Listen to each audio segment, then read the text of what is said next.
ਜੋ ਇਸ ਟਾਈਮ ਆਪਣੇ ਮੁਲਕ ਦੇ ਵਿੱਚ ਸਭ ਤੋਂ ਵੱਡਾ ਮੁੱਦਾ ਬਣਿਆ ਹੋਇਆ ਹੈ, ਜੈਕ ਟਿਜ਼ਰਾ ਨੂੰ ਲੈ ਕੇ ਕਿਸ ਤਰ੍ਹਾਂ ਉਸਨੇ ਪੈਂਟਾਗਨ ਦੇ ਜੋ ਡਾਕੂਮੈਂਟਸ ਆ ਉਹਨਾਂ ਨੂੰ ਲੀਕ ਕਰ ਦਿੱਤਾ। ਸਭ ਤੋਂ ਪਹਿਲਾਂ ਤਾਂ ਆਪਾਂ ਕੱਲ ਵੀ ਡਿਸਕਸ ਕੀਤਾ ਸੀ ਕਿਸ ਤਰ੍ਹਾਂ 21 ਸਾਲਾਂ ਦਾ ਨੌਜਵਾਨ ਜਦੋਂ ਇਦਾਂ ਦੀ ਜਿਹੜੀ ਜੌਬ ਦੇ ਉੱਤੇ ਕੰਮ ਕਰਦਾ ਸੀ, ਉਸ ਦੀ ਕਿੰਨੀ ਜ਼ਿਆਦਾ ਬੈਕਗਰਾਉਂਡ ਚੈੱਕ ਹੁੰਦੀ ਆ, ਪਰ ਸਟਿਲ ਇਹ ਕਿੱਦਾਂ ਰਹਿ ਗਿਆ ਵੀ ਉਹਨਾਂ ਨੂੰ ਪਤਾ ਹੀ ਨਹੀਂ ਚੱਲਿਆ ਵੀ ਇਹ ਬੰਦਾ ਫਿਊਚਰ ਦੇ ਵਿੱਚ ਇਦਾਂ ਦਾ ਕੰਮ ਕਰ ਸਕਦਾ ਹੈਗਾ। ਸੋ ਕੱਲ ਮੈਸਾਚੂਸੇਟਸ ਦੇ 21 ਸਾਲਾਂ ਜੈਕ ਨੂੰ ਚਾਰਜ ਕਰ ਲਿਆ ਗਿਆ। ਉਹਨੂੰ ਸਭ ਤੋਂ ਪਹਿਲਾਂ ਅਰੈਸਟ ਕੀਤਾ, ਉਸ ਤੋਂ ਬਾਅਦ ਉਸ ਨੂੰ ਚਾਰਜ ਕੀਤਾ ਗਿਆ ਆ ਅਨਆਥੋਰਾਈਜ਼ਡ ਰਿਟੈਂਸ਼ਨ ਤੇ transmission of national defence information ਤੇ ਇਸੇ ਤਰ੍ਹਾਂ unauthorised removal and retention of classified documents.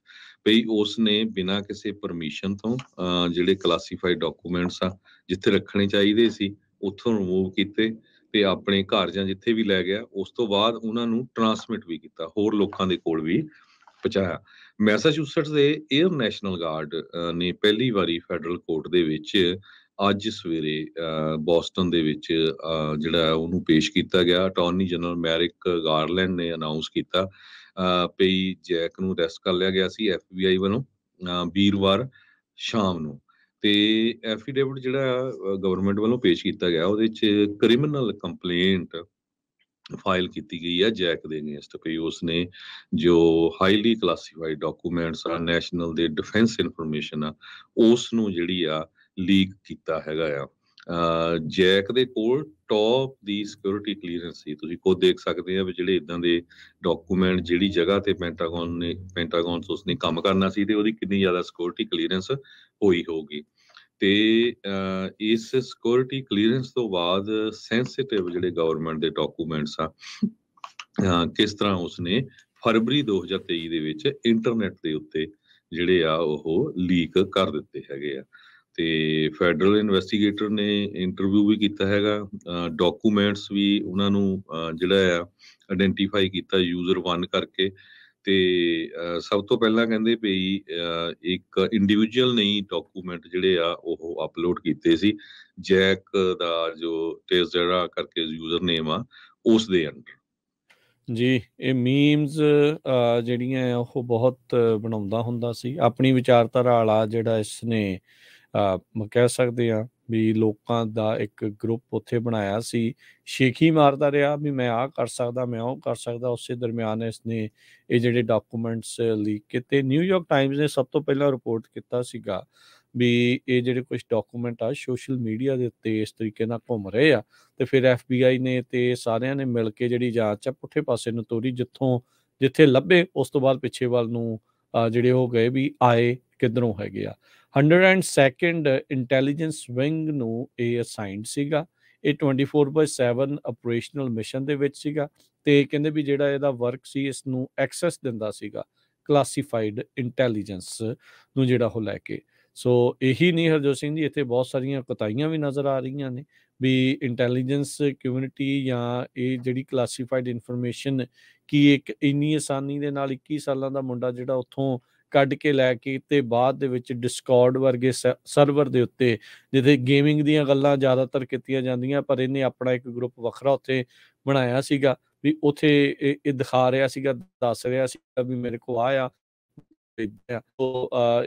ਇਹ ਸਾਰੀਆਂ ਚੀਜ਼ਾਂ ਇਸ ਟਾਈਮ ਸਾਹਮਣੇ ਆ। ਕਈ ਸਵਾਲਾਂ ਦੇ ਜਵਾਬ ਜਿਹੜੇ ਆ ਉਹ ਸਰਕਾਰ ਨੂੰ ਦੇਣੇ ਪੈਣੇ ਆ ਵੀ ਕਿੰਨੀਆਂ ਜਿਹੜੀਆਂ ਕੁਤਾਹੀਆਂ ਆ ਇਸ ਪੂਰੇ ਮਾਮਲੇ ਦੇ ਵਿੱਚ ਹੋਈਆਂ। ਬੋਸਟਨ ਦੇ ਫੈਡਰਲ ਕੋਰਟ ਦੇ ਵਿੱਚ ਇਸ ਨੂੰ ਪੇਸ਼ ਕੀਤਾ ਜਾਣਾ। ਮੈਜਿਸਟ੍ਰੇਟ ਜੱਜ ਡੇਵਿਡ ਹੈਨਸੀ ਦੇ ਸਾਹਮਣੇ ਪੇਸ਼ ਕੀਤਾ ਗਿਆ ਤੇ ਉਸ ਨੂੰ ਇਹ ਜਿਹੜੇ ਚਾਰਜਸ ਆ ਉਸ ਬਾਰੇ ਦੱਸ ਦਿੱਤਾ ਗਿਆ ਤੇ ਇਸ ਦੀ ਜਿਹੜੀ ਡਿਟੈਂਸ਼ਨ ਹੀਅਰਿੰਗ ਆ ਉਹ ਬੁੱਧਵਾਰ ਨੂੰ, ਹੁਣ ਅਗਲੇ ਬੁੱਧਵਾਰ ਨੂੰ ਆਉਂਦੇ ਨੂੰ ਰੱਖੀ ਗਈ ਹੈਗੀ ਆ। ਸੋ ਸਸਪੈਕਟ ਜਿਹੜਾ ਆ ਕਹਿੰਦੇ ਵੀ ਪਹਿਲੋਂ ਡਰਦਾ ਸੀਗਾ ਡਾਕੂਮੈਂਟਸ ਕਾਪੀ ਕਰਨ ਦੇ ਲਈ ਵੀ ਸ਼ਾਇਦ ਉੱਥੇ ਇਸ ਦੇ ਬਾਰੇ ਪਤਾ ਲੱਗ ਜਾਊਗਾ, ਪਰ ਇਸ ਨੇ ਕਹਿੰਦੇ ਵੀ ਉਹ ਘਰੇ ਲੈ ਗਿਆ ਤੇ ਘਰੇ ਜਿਹੜਾ ਉਹ ਜਾ ਕੇ ਉਸ ਨੇ ਫਿਰ ਤਸਵੀਰਾਂ ਖਿੱਚੀਆਂ ਤੇ ਤਸਵੀਰਾਂ ਨੂੰ ਬਾਅਦ 'ਚ ਇਸ ਨੇ ਉੱਥੇ ਲੀਕ ਕੀਤਾ ਸੀਗਾ। ਇਹ ਮੰਨਿਆ ਜਾਂਦਾ ਸੀਗਾ ਵੀ ਇਹ ਜਿਹੜਾ ਜੈਕ ਟੈਕਸੇਰਾ ਆ ਇਹ ਚੈਟ ਰੂਮ ਦਾ ਹੈੱਡ ਸੀਗਾ ਜਿੱਥੇ ਕਲਾਸੀਫਾਈਡ ਇਨਫੋਰਮੇਸ਼ਨ ਪਹਿਲੀ ਵਾਰੀ ਪੋਸਟ ਕੀਤੀ ਗਈ ਹੈਗੀ ਆ। ਹੁਣ ਇੱਥੇ ਜਿਹੜੇ ਕਈ ਜਿਹੜੇ ਹਰਜੋਤ ਸਿੰਘ ਜੀ ਸਵਾਲ ਹੋਰ ਨੇ ਵੀ ਕੀ ਅਜਿਹੀ ਮਨਸ਼ਾ ਦੇ ਨਾਲ ਹੋਰ ਵੀ ਕਈ ਥਾਵਾਂ ਦੇ ਉੱਤੇ ਅਮਰੀਕਾ ਦੀ ਇੰਟੈਲੀਜੈਂਸ ਦੀ ਵਿੰਗ ਦੇ ਵਿੱਚ ਕਈ ਲੋਕ ਕੰਮ ਕਰ ਰਹੇ ਆ ਕਿ ਉਹਨਾਂ ਦੇ ਕੋਲ ਇੱਦਾਂ ਦੇ ਦਸਤਾਵੇਜ਼ ਤਾਂ ਨਹੀਂ ਜਿਹੜੇ ਉਹ ਪਹੁੰਚ ਗਏ। ਸਭ ਤੋਂ ਅਫਸੋਸਜਨਕ ਜਿਹੜੀ ਇਸ ਦੇ ਉੱਤੇ ਬਿਆਨ ਮਾਰਜਰੀ ਟੇਲਰ ਗ੍ਰੀਨ ਦਾ ਆਇਆ। ਉਸਨੇ ਕਿਹਾ ਵੀ ਇਸ ਨੂੰ ਇੱਕ ਚਿੱਟੇ ਮੂਲ ਦਾ ਮੁੰਡਾ ਹੋਣ ਦੇ ਲਈ, ਕ੍ਰਿਸਚਨ ਹੋਣ ਦੇ ਲਈ, ਇਸ ਲਈ ਇਸ ਨੂੰ ਟਾਰਗੇਟ ਤੇ ਜਿਹੜਾ ਆ ਉਹ ਕੀਤਾ ਗਿਆ ਆ। ਉਹ ਹੋਮਲੈਂਡ ਸਿਕਿਉਰਿਟੀ ਦੀ ਕਮੇਟੀ ਦੇ ਵਿੱਚ ਆ ਤੇ ਇਦਾਂ ਦੀਆਂ ਚੀਜ਼ਾਂ ਕਹਿ ਕੇ ਵੀ ਲੀਕ ਕਰੋ। ਉੱਧਰ ਟੱਕਰ ਕਾਲਸਨ ਵੀ ਇਦਾਂ ਦੀਆਂ ਗੱਲਾਂ ਜਿਹੜੀਆਂ ਉਹ ਕਹਿ ਰਿਹਾ ਵੀ ਉਸ ਇਹ ਚੀਜ਼ਾਂ ਨੂੰ ਜਿਹੜਾ ਤੁਹਾਨੂੰ ਮੰਨਣ ਦੀ ਲੋੜ ਨਹੀਂ ਆ, ਵੀ ਉਹ ਕਰਨਾ ਚਾਹੀਦਾ ਆ। ਆਈ ਥਿੰਕ ਕਿਤੇ ਨਾ ਕਿਤੇ ਗਲਤ ਸਟੈਂਡ ਲੈ ਰਹੇ। ਜਦੋਂ ਸਨੋਡਨ ਦਾ ਮਸਲਾ ਹੋਇਆ ਸੀ, ਉਹ ਚੈਲਸੀ ਮੈਨਿੰਗ ਦਾ ਜਿਹੜਾ ਮਸਲਾ ਹੋਇਆ ਸੀ, ਉਦੋਂ ਸਾਰੇ ਜਾਣੇ ਇੱਕ ਹਿਸਾਬ ਦੇ ਨਾਲ ਇਕਜੁੱਟ ਸੀਗੇ ਵੀ ਇਹ ਮਸਲੇ ਜਿਹੜੇ ਇੱਦਾਂ ਇੰਟੈਲੀਜੈਂਸ ਲੀਕ ਨਹੀਂ ਹੋਣੀ ਚਾਹੀਦੀ। ਨੋ ਡਾਊਟ ਬਹੁਤ ਸਾਰੇ ਲੋਕ ਕਹਿੰਦੇ ਸੀਗੇ ਵੀ ਚੰਗੀ ਗੱਲ ਆ ਵੀ ਸਾਨੂੰ ਪਤਾ ਲੱਗ ਰਿਹਾ ਵੀ ਕੀ ਹੈਗਾ ਆ, ਪਰ ਜੇ ਇੰਟੈਲੀਜੈਂਸ ਵਾਲੀ ਚੀਜ਼ ਦੇ ਪੱਖ ਤੋਂ ਦੇਖਿਆ ਜਾਵੇ ਤਾਂ ਇਹ ਇੱਕ ਇੱਦਾਂ ਦੀ ਗੱਲ ਆ ਵੀ ਫਿਰ ਨੈਸ਼ਨਲ ਸਿਕਿਉਰਿਟੀ ਦੇ ਮੁੱਦੇ ਕੋਈ ਵੀ ਕਿਤੇ ਵੀ ਇੱਦਾਂ ਜਿਹੜਾ ਉਹ ਲੀਕ ਕਰੇ ਤਾਂ ਫਿਰ ਕੰਮ ਖਰਾਬ ਹੋਣਾ ਆ। ਉਹ ਜਿਹੜੇ ਬਾਗੀ ਲੋਕ ਨੇ, ਰਿਬੈਲੀਅਸ ਨੇ, ਉਹ ਤਾਂ ਸੋਚਦੇ ਆ ਵੀ ਇਹ ਚੰਗਾ ਹੋਇਆ ਇਸਨੇ ਆਪਾਂ ਨੂੰ ਯੂਕਰੇਨ ਤੇ ਰੂਸ ਦੇ ਜਿਹੜੇ ਯੁੱਧ ਦੇ ਬਾਰੇ ਅੰਦਰ ਖਾਤੇ ਕੀ ਚੱਲ ਰਿਹਾ ਆ ਉਸ ਦੇ ਬਾਰੇ ਪਤਾ ਜਿਹੜਾ ਉਹ ਲੱਗਦਾ ਆ। ਪਰ ਮੁਲਕ ਦੇ ਲਈ ਓਵਰਆਲ ਇਹ ਨਮੋਸ਼ੀ ਵਾਲੀ ਜਿਹੜੀ ਇੱਕ ਗੱਲ ਬਣਦੀ ਆ ਵੀ ਇੰਨੀ ਆਸਾਨੀ ਦੇ ਨਾਲ ਜਿਹੜੇ ਇੰਟੈਲੀਜੈਂਸ ਦੇ ਜਿਹੜੇ ਡਾਕੂਮੈਂਟਸ ਆ, ਉਹ ਰਿਪੋਰਟਾਂ ਆ, ਉਹ ਇੱਦਾਂ ਸਰਵਰਾਂ ਦੇ ਉੱਤੇ ਜਿਹੜੀਆਂ ਉਹ ਪਾਈਆਂ ਜਾ ਰਹੀਆਂ। ਜਿਹੜੇ ਚਾਰਜ ਕੀਤੇ ਗਏ ਡਾਕੂਮੈਂਟਸ ਆ, ਉਹਨਾਂ ਦੇ ਵਿੱਚ ਡਾਕੂਮੈਂਟਸ ਦੇ ਵਿੱਚ ਜੋ ਚਾਰਜਸ ਲਾਏ ਗਏ ਆ, ਉਹਨਾਂ ਦੇ ਵਿੱਚ ਇਹ ਕਿਹਾ ਵੀ ਰਸ਼ੀਅਨ ਤੇ ਯੂਕਰੇਨ ਕਨਫਲਿਕਟ ਦੇ ਵਿੱਚ ਕਿਸ ਸਟੇਟ ਨੂੰ ਟਰੂਪ ਦੀ ਮੂਵਮੈਂਟ ਤੇ ਕਿਹੜੀ ਲੋਕੇਸ਼ਨ ਤੇ ਹੋਣੀ ਹੈਗੀ ਆ। ਸੋ ਇੰਨੀ ਜ਼ਿਆਦਾ ਜਿਹੜੀ ਕਲਾਸੀਫਾਈਡ ਇਨਫੋਰਮੇਸ਼ਨ ਸੀ, ਇਹ ਗਵਰਨਮੈਂਟ ਨੇ ਕਨਫਰਮ ਕੀਤਾ ਹੈਗਾ। ਅਪ੍ਰੈਲ 6 ਨੂੰ ਮੀਡੀਆ ਰਿਪੋਰਟਸ ਦੇ ਵਿੱਚ ਪਹਿਲੀ ਵਾਰੀ ਲੀਕ ਡਾਕੂਮੈਂਟਸ ਦਾ ਆਇਆ ਸੀ, ਜਿਹਦੇ ਵਿੱਚ ਇਹ ਇਨਵੈਸਟੀਗੇਟਰਸ ਨੇ ਅਲੈਜ ਕੀਤਾ ਸੀ ਵੀ ਜੈਕ ਟੈਕਸਰਾ ਨੇ ਗਵਰਨਮੈਂਟ ਕੰਪਿਊਟਰ ਨੂੰ ਯੂਜ਼ ਕੀਤਾ, ਜਿਹਦੇ ਵਿੱਚ ਉਸਨੇ ਕਲਾਸੀਫਾਈਡ ਇੰਟੈਲੀਜੈਂਸ ਰਿਪੋਰਟ ਇਹ ਆਪਣਾ ਇੱਕ ਸ਼ਬਦ ਲੀਕ ਪਾ ਕੇ ਜਿਹੜਾ ਸਰਚ ਕੀਤਾ। ਉਸ ਤੋਂ ਬਾਅਦ ਉਹ ਡਾਕੂਮੈਂਟ ਜਿਸ ਤਰ੍ਹਾਂ ਤੁਸੀਂ ਦੱਸਿਆ ਹੀ ਆ ਵੀ ਘਰ ਲੈ ਗਿਆ, ਘਰ ਲਿਜਾ ਕੇ ਉਸਨੇ ਜਿਹੜੀ ਆ ਫੋਟੋ ਖਿੱਚ ਕੇ ਬਾਅਦ ਦੇ ਵਿੱਚ ਉਹ ਪਾ ਦਿੱਤਾ ਜਿਹੜੇ ਇੰਟਰਨੈਟ ਦੇ ਉੱਤੇ।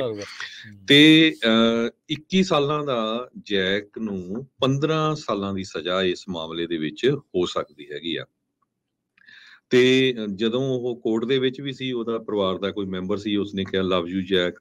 ਤੇ ਇੱਕ ਹੈਲੀਕਾਪਟਰ ਉਹਦੇ ਘਰ ਦੇ ਆਲੇ ਦੁਆਲੇ ਮੈਸਾਚੂਸੇਟਸ ਘੁੰਮ ਰਿਹਾ ਸੀ, ਜਿਸ ਟਾਈਮ ਦੇ ਉੱਤੇ ਉਸ ਨੂੰ ਅਰੈਸਟ ਕੀਤਾ ਗਿਆ ਤੇ ਅਰੈਸਟ ਕਰਕੇ ਜਿਹੜਾ ਆ ਬਾਅਦ ਦੇ ਵਿੱਚ ਜੇਲ੍ਹ ਤੇ ਕੋਰਟ ਦੇ ਵਿੱਚ ਲਿਜਾਇਆ ਗਿਆ।